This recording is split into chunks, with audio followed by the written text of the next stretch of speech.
Is that just a photo or is it? No, filming? that's video. Oh. We're videoing Okay, we're live. now. We are live. So if we move, does it move or is it?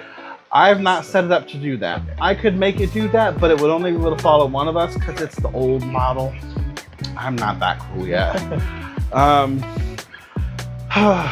So it's best if I just keep it static because it just moves too much when it moves anyway. You Works know? for me. Yeah. So, and I made sure you're in there, and I saw this, so I know we're both in the picture. Now, the real question is to make sure the sound quality is good, but it should be because we saw the DJI. Yeah. So everything should be working coherently right now. Wow. And we're in the lovely living room of blah.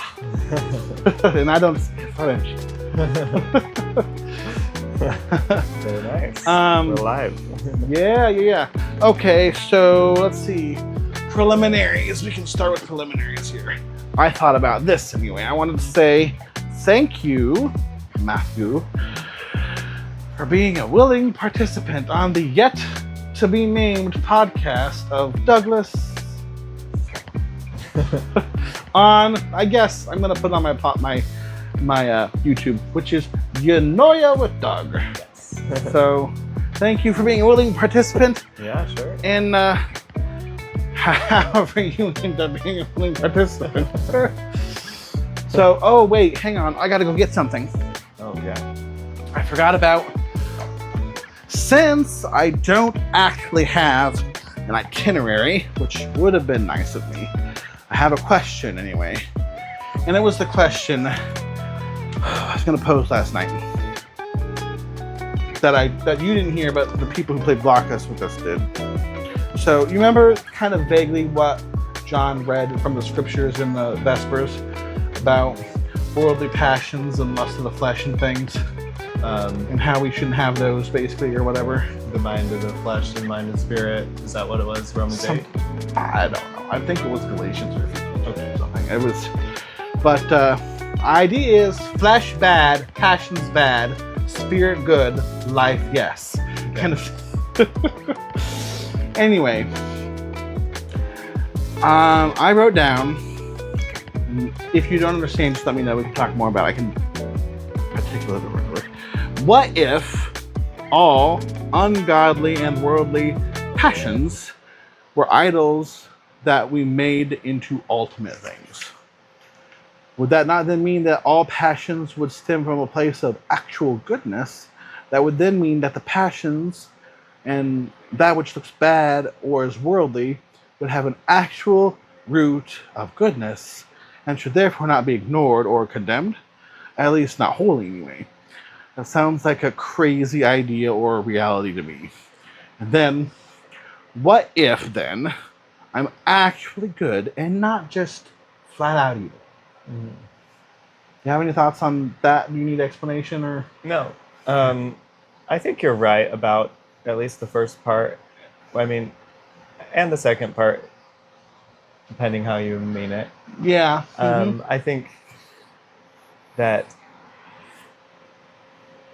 a lot of Christians have viewed evil as not like a lack of something, not just a thing itself. Okay. And so, like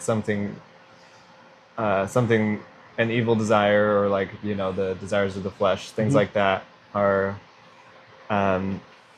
what substance they have is there's something, I think, in them that's partially there, but that it's twisted or like missing something. So you're saying the world doesn't see it that way, or the world does see it that way? Well, I'm missing that part. I don't know about the world. I think a lot of Christians have seen it that way. Like, Okay. I think And it you're goes saying back to that's- Augustine and Okay. people like that. But And are you saying that is a good way to view it in your understanding? Okay. yeah, All right. and the second, I mean, like, I still think that We have our evils. We have our taint. like our fallenness. it sounds like you're kind of going against total depravity, Kind but a of. kind of a misunderstanding maybe of total depravity. That doesn't mean that total depravity is that we are fallen, meaning nothing we do that's good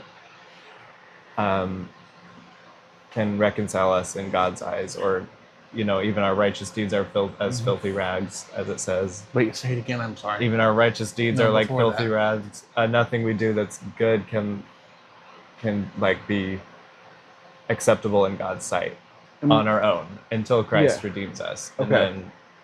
And then he's the one who makes everything good. Right. Okay. New. Yeah. Okay. I mean, I understand that, but my mind is like saying, wait a minute. If God is sovereign and everything is under his control, how could any bad thing not end up being a good thing, even if it is outside the jurisdiction of Christ? Well, he'll redeem all things, but that doesn't mean bad things aren't good. No. I thought what you meant, correct me if I'm wrong, is like when Oprah buys everyone in her audience a car because she hired, or she got the, really poor people and they needed a car. Mm-hmm. She bought all of them a car so they could get to work and, get their kids to school and stuff. I thought what you were saying is that looks good, but it's really bad and evil because they're not Christian and it's just not good. It's bad. Well, that's not what That's not what you're saying. Oprah, unless she believes in Christ, buying everyone a car doesn't make her right in God's eyes. No. And even our good deeds are there. I think there are usually they're imperfect. And accordance. Oprah buying everyone a car, you could say, well, it's more about attention, or that's part of it. There could be something else, yeah. Even if a lot of it's good, like it's good to buy everyone a car. I'm not saying that, but yeah. So it's not that buying everyone a car is a bad thing.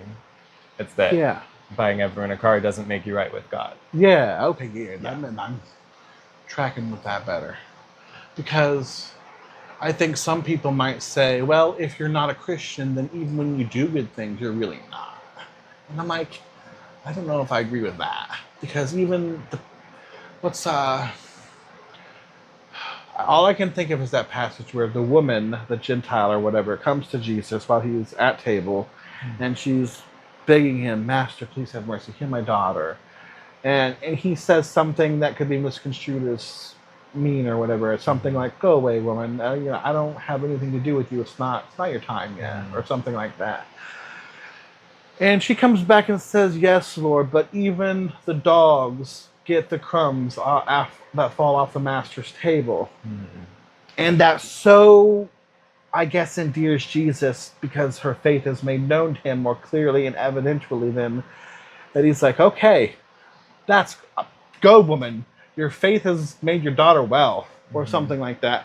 And so I think about that, and I wonder if that has any practical application to the idea of because Jesus, I think, clearly saw her as a Gentile. I think it says she was a Gentile or some kind of Philistine race that was obviously excluded to some degree, that was looked down upon her. There was something about that woman, she was given a title that wasn't pleasant anyway. Yeah, she was a Gentile, or maybe something like that. Yeah. The idea that I think we get is that she wasn't a saved individual just because of her lineage or something like that. And so, but yet even she demonstrates faith necessary to be saved and for her daughter to get well. And so I don't think it's right to say that just because you're a heathen or an unregenerate person, that you can't come to a place where goodness comes in faith. You can be saved. Anyway, in healing her daughter, Jesus opens, or he begins opening the way for the Gentiles to be brought into God's people. That was part of the master plan. Yeah, and so. It wasn't that she was so good. Oh yeah. It was that she had faith in Jesus. And that was what that's the thing. That's the golden thing in the chocolate bar or whatever. So get in Willy Wonka's chocolate factory. There's also, you've probably heard about the idea of common grace. Yeah. Yeah, special grace versus not versus common grace. There's no verse there. Yeah, but it rains on the Jew and the Gentile. Yeah. It says something like that, and he causes the rain to fall on the good and the bad. Yep. And I think even those who are fallen still have, they're still made in the image of God, and there's still some form of goodness, even if it's not even if it's heavily goodness. masked by the fall or whatever. Yeah. So people who aren't Christians can do pretty amazing things sometimes, and we don't have to say, well, that was evil. But the idea of total depravity is more about salvation, I think, than necessarily deciding that one thing's good and one thing's bad. The issue I've had, and probably still have with it, is that I don't know if I know how very well, if at all, to differentiate my worth from what total depravity says. Does that make sense? Yes. Should I explain it? Well, if you want to explain it, sure. What I mean is, I've been brought up in such a way, so it seems that I've never known that my worth comes apart from total depravity. As in, if I'm not good, I'm totally depraved, therefore that's all I'm worth. And so anytime as a child of God I do something bad, well, I'm just totally depraved, so no wonder. I'm a bad, worthless person. I just go with this self-condemning trait that isn't helpful or godly, not oriented towards truth, and I use the biblical principles of total depravity to say, yeah, you're right, you're worth a scum because you're totally, and it's like a double-edged sword, but for the pride of arrogance and depressive, despondent self-hatred instead of egotistical, glamorous self-delusion, grandeur. Does that make any? No, yeah, that makes sense. I don't think that's a biblical principle, though. No, it's not. I'm not saying it is. And I don't think that's how it's intended to be understood. Yes. I think you are not totally depraved because you are in Christ, and therefore your worth is through Christ, and your good deeds are redeemed by Christ. Well, I've not thought about it like that. So you say I'm not, as a child of God, I'm not totally depraved? Or why would because you were united with Christ in the Spirit. Like, it's not about you, but because He saved you.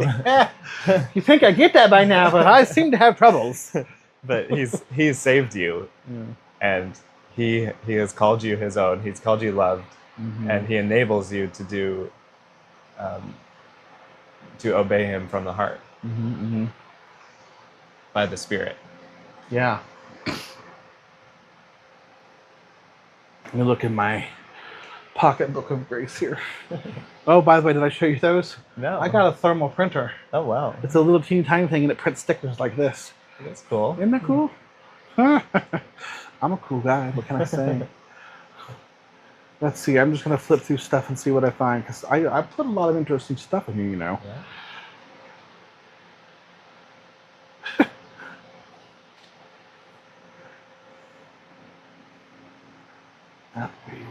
We're not gonna... Some things good, some things not so good. Oh, boy. That's why it's good that it's my grace, not someone else's. Okay. Oh, did I read? Okay, this may, maybe this is gonna, I don't mean this to be weird, but maybe it will be, I don't know. I want to recite a poem. I wrote a poem. Oh. I wonder what you think of it. Don't think this will be, I don't know. Maybe I shouldn't, I don't know. Any amount of pause is probably enough not to. Let's just say.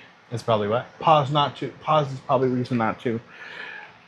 Well, I mean, you know what? I could find it, and then you could read the title, and maybe you'd be like, yeah, or nah. Well, you can always share it with me, and then you can cut it out of the podcast. Well, that's true. It's brilliant. I want to learn how to edit it, so this is great. All right, cool. All right, we'll do that. Gotta find it first, though. I've got a lot of grace in here. It's a big book. Big little book. Okay, come on. Come to Douglas. Those are fancy bookmarks. They're pointers. They're not bookmarks. They're not. Well, you don't take them out, is what I'm saying. You leave them there to. This is important. Read this. Oh, this is a poem I started. What's one of them anyway? Let me read it here. I guess it's called "The Beauty That Saves." The beauty that saves. I find myself in want of a beauty that saves, but I keep coming up against the wall. I find myself in want of a beauty that saves. It's a convenience I often find, but it never seems to find me. I find myself in want of a beauty that saves, but beauty sometimes seems commonplace anymore. I didn't get much farther than that. I need to continue that one. Yeah, I like it. Thank you. What's this? What is it?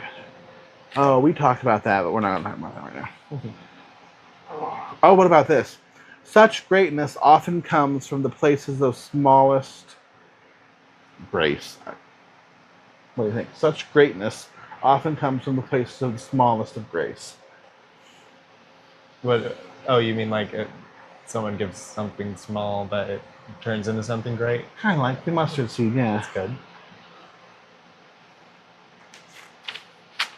I wonder if I'm going to find that poem now. Okay, I'm going to find it. I'm just really wasting time before I do. Oh, wait, is this it? No, that's not it.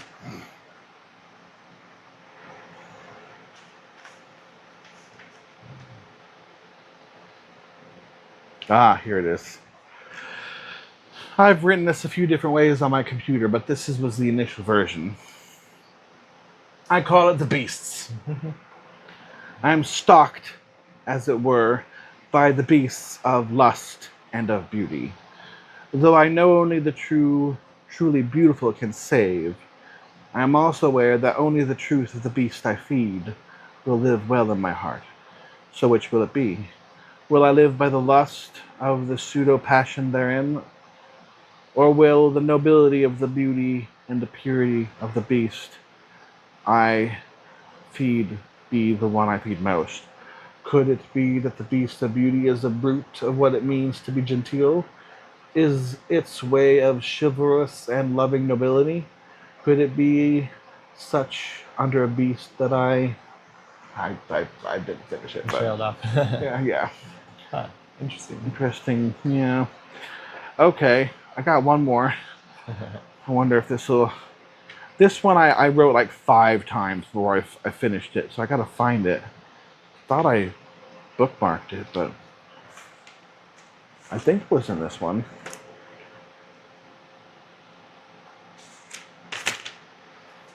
Get there eventually.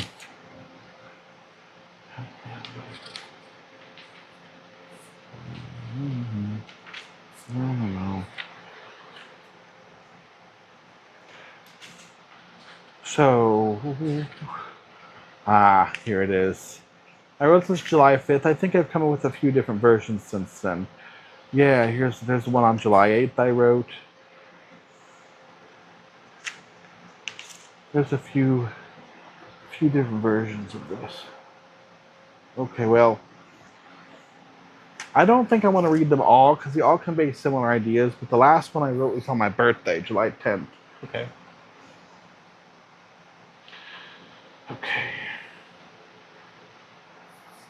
And caveat, I don't know, like, this is about a friend I knew who I was really close with, but it just didn't work out.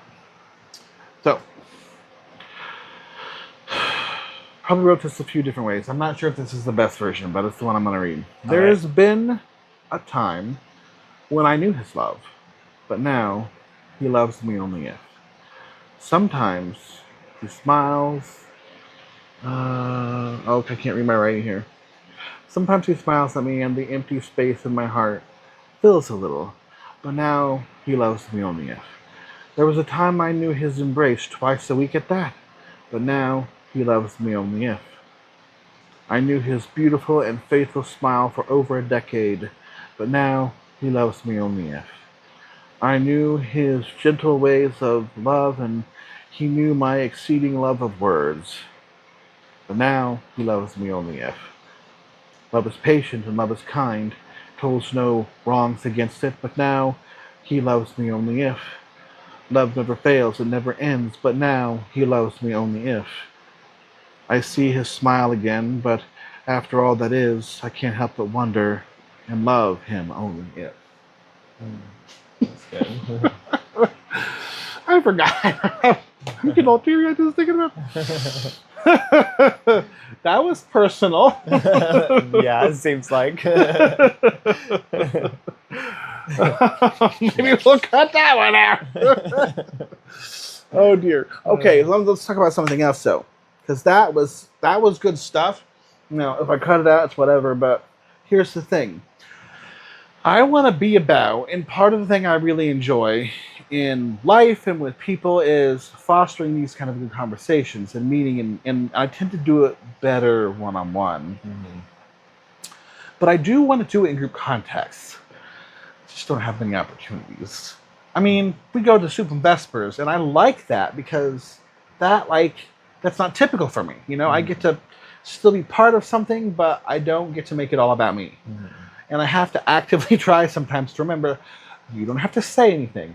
They don't have to hear you. You don't have to speak up. You could just be quiet. And I'm like, yeah, okay, this is, I have to remember, that's good. That's not bad, And so, but what I'm talking about is I want to do this with a group of men because I'm a man and I know a lot of men struggle with communication and dealing with feelings. Oh, I forgot I can't do that. I did that once on outside, and I did the air quotes and it stopped recording because it blinked at me to signify it stopped recording. So it would blink if it. Okay. So I don't think it stopped, but hot dog if it did. Anyway, and so like I said at the beginning, I'm thankful you're willing to do this with me, and I'm really excited about where it can go. I have other people lined up who are willing to do it with me, so I'm really excited. And this is going to be an adventure. Not just right now, but on down. Oops. Well, I better check that and see if it messed things up. Oh, sure. I should have silenced that. Oh, goody, it's still recording. Okay. So yeah, this is kind of a, what's the word? Not prototype, protogenerate. So, prototype? No, not prototype. There's a word that's biblical. I think it's like before Jesus, these were examples of what Jesus would be like, the proto. I can't think of the word. Obviously, it's not ringing the bell with you either. But anyway, the idea that this is setting the foreground for the way things can be, the way things may be. And I think it seems like it's being a great start to me. And so what I want to do too is explain to the people who are watching, in a sense, that what I want to be about is with people trying to foster good and meaningful conversation. I call the channel Eunoia with Doug because Eunoia is a Greek word that conveys the idea of relationship or a being, of good and meaningful well-being with the speaker and the audience. And one thing I really want this to be about generally is me engaging with people and interacting with people, not just because I want to run my mouth, which I do really well, but because I want people to feel like they can talk to me. I want people to feel like they do want to talk with me, that they can ask me questions, that I will try to answer them, and I will not try and hide behind a mask or lie or just be dishonest. I mean, okay, so I'm going to say this, but it's going to sound awfully gaudy and pompous, and I don't mean it that way, but I was just with my friend, John Bryant, today, and he said to me, he either said, Doug, one of the things I love most about you is, or he said, one of the greatest things about you, Doug, is, or he said them both, I forget, but it was something like, he started like that, and he said, I know I can talk to you and I can tell you anything, even hard things that people would not want to hear about yourself. I can tell these things to you and I know you will listen. You will take it in and you will not just throw it out and be so, get away from me, I don't want to hear that. You'll just discredit it, Yeah. And I'm like, he kind of made me cry. I'm like, oh, that's so sweet. I didn't know that. Thank you. and so I want to try and convey that, because one of the things I believe, and I'm not longing, I'm sorry, is that it's a beautiful thing to be able to communicate and be heard. And even if I like to talk a lot, and I talk a lot to myself on my channel all the time, even if I like to do that, I would just hope people would think that they could talk to me, you know? I want people to be able to perceive that. And I was talking. This could be a rabbit trail. This could be a digression. This could not even be important. But I was talking with Amy Solman at Geneva today, and she's like, "How do people do that and get paid for it?" And I'm like, "I don't know, but that'd be great. I just don't think that's going to happen with me." I spilled the beans about the podcast to her. I don't know if you oh, she did. She did say you mentioned it. That's kind of why it came up. Yeah. But she's like, "How do people do that and get money and get paid?" I'm like, "I don't know, but I don't think it's going to be me. I only have 33 subscribers."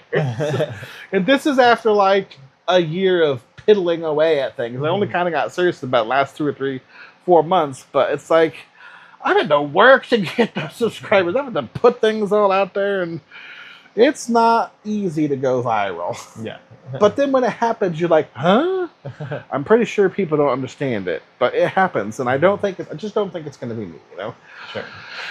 So, anyway, all that to say, I would like to be a life coach. I would like to make money off helping people, encourage people, and making podcasts. I just don't know how it's going to happen. So, Jesus, if you think it's good, please do it. But until then, I'm happy to do this for free because I get to be with friends and talk with real people. Well, that's better. Yeah, that is worth more.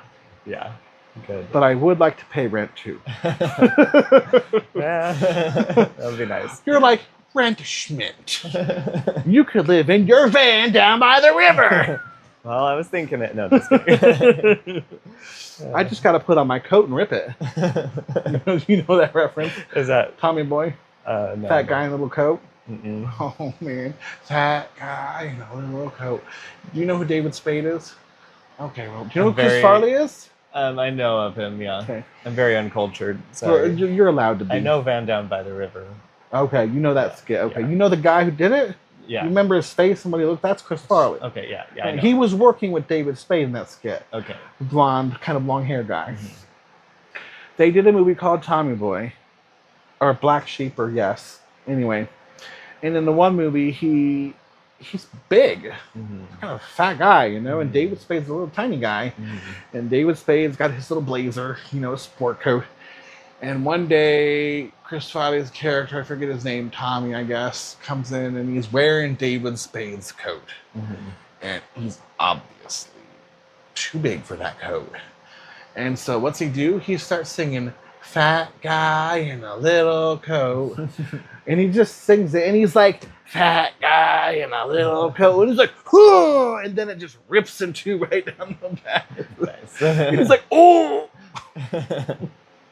Anyway, consider yourself a little more cultured now. Yeah, I know. Oh, dear. Anyway. So, yeah. Do you have any thoughts you'd like to say? Can you think of anything? I'm putting you on the spot, I know. Go with it. Just have a sip of my margarita here.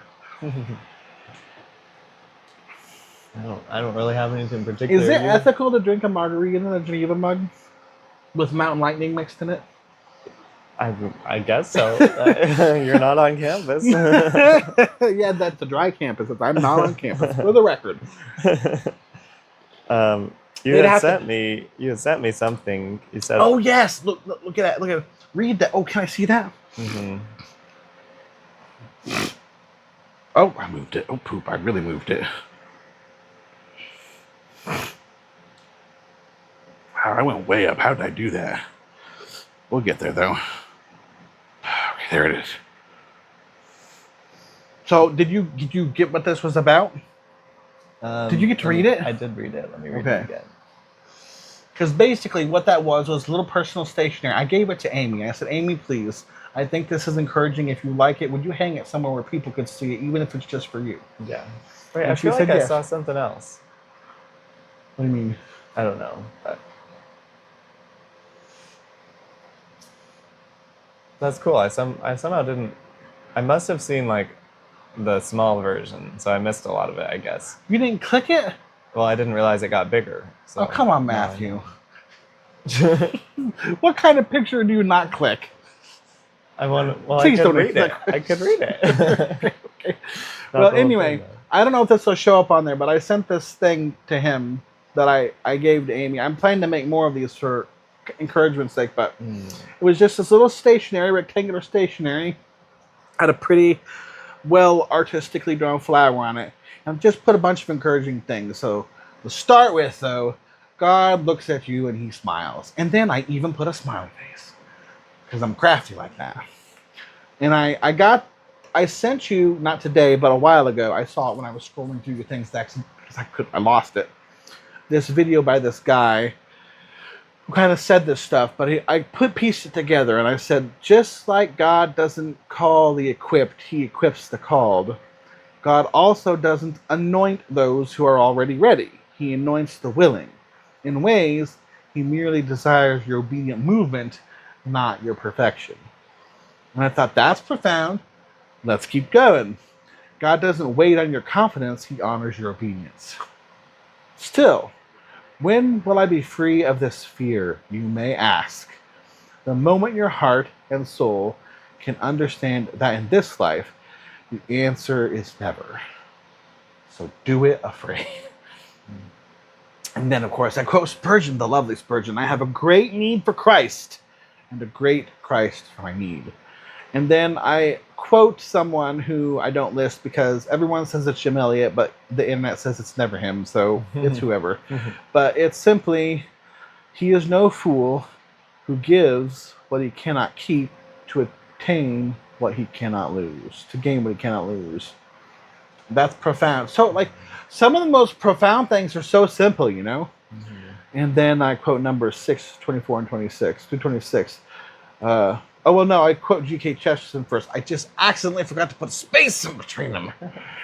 The world will never starve for want of wonders, but only for want of wonders. Have you heard that before? Let me see. Yeah, we really can tell me what you think it means right here by the flower.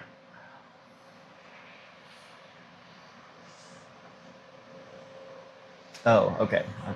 I think I get it. Tell me what you get. Well, there's plenty of wonders, but there's not a lot of desire for it. Or the willingness to look, just look and see. Kind of like, I think there's biblical precedence to it. Really, like the passage is, the harvest is plentiful, but the harvesters are few. Or how's it go? You know what I'm talking about, right?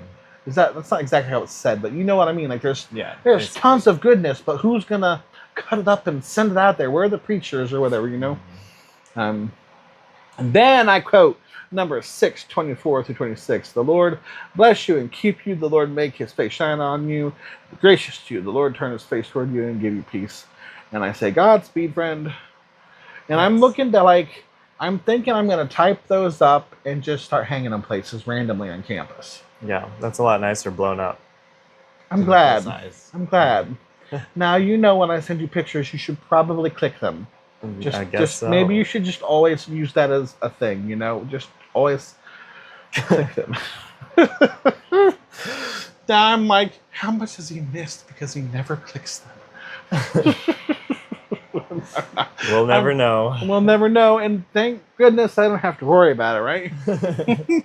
I'm not going to go to sleep. I hope it doesn't keep you up at night. Yeah. I hope it doesn't give me daymares. Reference to the Legend of the Guardians, the Owls of Ga'Hoole. You ever see that? No. Oh, we talked about it once, didn't we? I remember we did. Was that your old place?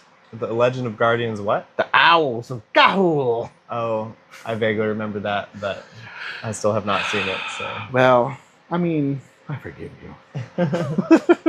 Because you need forgiven for that. Obviously. You're going to have to forgive me for a lot. Anyway. Question. Have you seen this? No. Okay. Do you know anything about it? No. Does it strike you as what's your impressions based on the cover art? Arson, revenge. Okay. Yeah. Okay. So you're not That's evil and heinousness. Get it away. No. How do you like my British accent? Was it... You're like, that was British? Yes! Anyway, so I watched this when I was like 14 or 15. It's V for Vendetta, just in case anyone's wondering. And because this was the first movie that came out by the Wachowski former brothers, because obviously they're women now. Oh, okay. Right.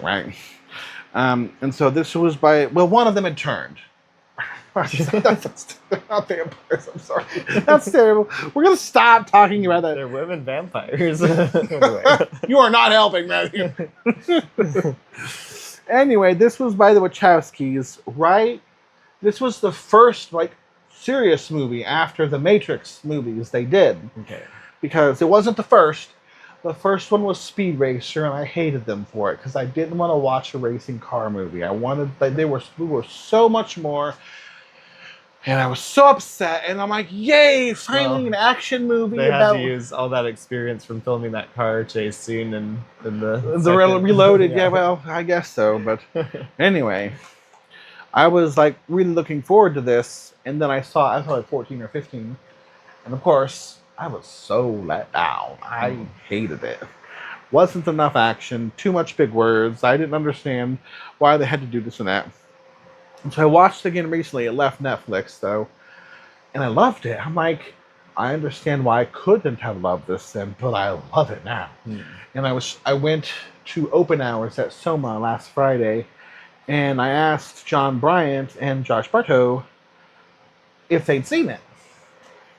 And I don't know if I surprised John or whatever, but I asked him what they thought of it, and he said something like, "Oh, it was pretty good for a movie that promoted terrorism and anarchy." And I'm like, "Say what? What?" And he's like, yeah, "Well, what did you think it was about?" And I'm like, "Oh, I guess I thought it was about liberating the people from a corrupt government." That's good, right? And he's like, I mean, sure, it's also about terrorism. And I'm like, but? And I'm like, how did I not see this? How did I not know? That's funny. It was anarchist and about terrorism. And so now I'm going to watch it again with this new understanding and see if I can still like it the same. And 4K Blu-ray, I mean, it's only $15. Oh, nice. I don't know if it comes with the Blu-ray and the 4K, or if it's just the 4K, but I don't care. So I wasn't too far off about arson and revenge. Well, yeah, he blows up the Capitol. Okay, yeah. In London, because it's a London movie. Okay. Because London, that does I guess, sound a little bit like terrorism. Yeah, London wins the war, I guess, or something. I mean, it's like I said, I watched it, and I don't know how. Like, sometimes my brain is really naive, considering how messed up I am and how, worldly I am or whatever. But sometimes I just don't get things, Matthew. That's funny. Sometimes I just don't. I'm going to see if both discs are in here, if it's just the 4K. Because it would make sense for it just to be a one disc if I paid $15 for it. But I think they're both in here. Well, Blu-ray, 4K. How about that? You know what this is worth? Nope. Oh. Not much, I guess. Yeah. It's worth being thrown across the room and discarded. Anyway.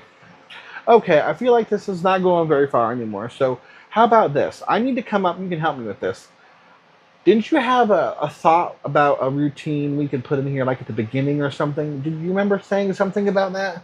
Well, I thought maybe it was the itinerary, the idea, the subject matter. How about? Well, I had the idea that maybe you would want to have like a question you ask everyone or something like that. Okay, that's good. I'll still have to remember that. But what we could do too is we could pray at the end of it. Sure. Yeah. Now I don't know if you want to pray or if you just want me to pray. Maybe that's something you could just ask each person. But I think it's good to pray at the end of it all. Okay. So I will pray. Do you want to pray? You don't have to. Sure, I can pray. Okay. Now, I don't want to do the whole let's you reveal your secrets and I reveal mine thing. We're just going to pray about what we've talked about, what's on our hearts and minds, and then we'll just call it good. All right? Okay. Sounds good. You want to start? You want me to finish? How about I finish and you start? Okay. Sounds good. All right. Dear Lord, Father in heaven, I thank you for this time with Doug to hang out and talk, and thank you for his enjoyment of one-on-one connections and conversations and thinking deeply. Lord, I pray that you would bless him as he learns how to use video software and editing and technology and all of that, and help him to really enjoy being able to talk with friends in this way. Father, I pray that you would just bless Doug and continue to be with him, continue to guide his thoughts, and always bring his mind back to Scripture as he so often does. Lord, I pray that he would just continue to grow in his faith and love for you, and to know his worth in your love for him. In Jesus' name. Dear God, thank you for giving Matthew and myself this time together. Thank you for a lot. This isn't the first time. This is our first rodeo hanging out. We're talking. And you've been so faithful to keep us alive and seeking after you and being with you and coming together as friends to be able to eat and enjoy the good food you give to us and have meaningful conversation that is edifying and uplifting, and to, in a way, fellowship and worship you through that act of being together. And it's just a beautiful thing that you give to us and other people and me and various friends. And I just am very thankful you would do that, because you don't have to, and yet you do anyway. The very definition of grace is God's riches at Christ's expense, and it's never something we deserve. But the fact that you desire to give it to us anyway is such a beautiful and wondrous thing, and it's never wrong to be grateful and to praise you for it. So I think we do. And I'm so grateful that you've given people to me like Matthew and other friends that I get to do that with.